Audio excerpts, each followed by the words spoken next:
ஒரு சிறிய கிராமத்தில் கண்ணன் என்ற சிறுவன் வாழ்ந்தான். அவன் மிகவும் புத்திசாலி. ஆனால் ஒரே ஒரு குறை, அவனுக்கு தன்னம்பிக்கை இல்லை. பாடத்தில் டாஸ்க் கேட்டால் நான் பண்ண முடியாது என்று அடிக்கடி கூறுவான்.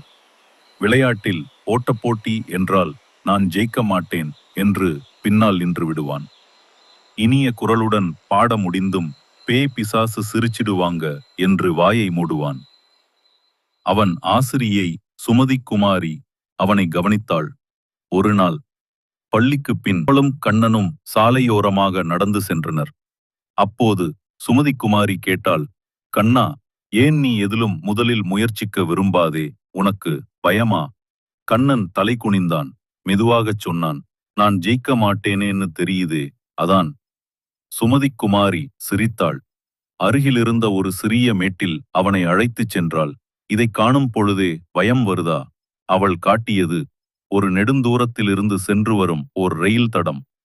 அதில் ஒரு சிறிய இரும்புத் தடம் மட்டும் கண்ணனின் காலடியில் இருந்தது.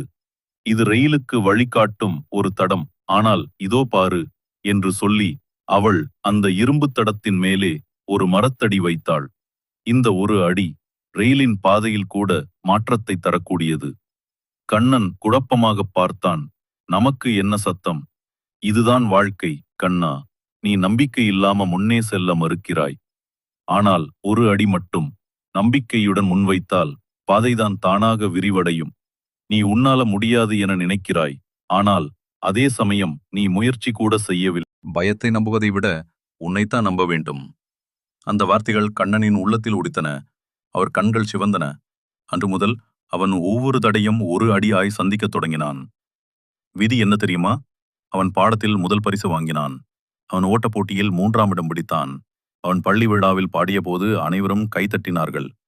அவன் புரிந்து கொண்டான், தோல்வி பயமளிக்கிறது, ஆனால் முயற்சி தன்னம்பிக்கையை வளர்க்கிறது.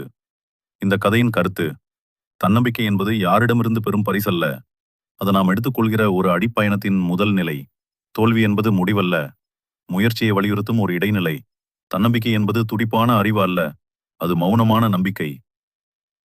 மீண்டும் இதுபோல் கதைகள் தேவைப்பட்டால் கமெண்டில் தெரிவிக்கவும். நீங்கள் செய்யும் ஒவ்வொரு கமெண்ட் உற்சாகத்தை தரும்.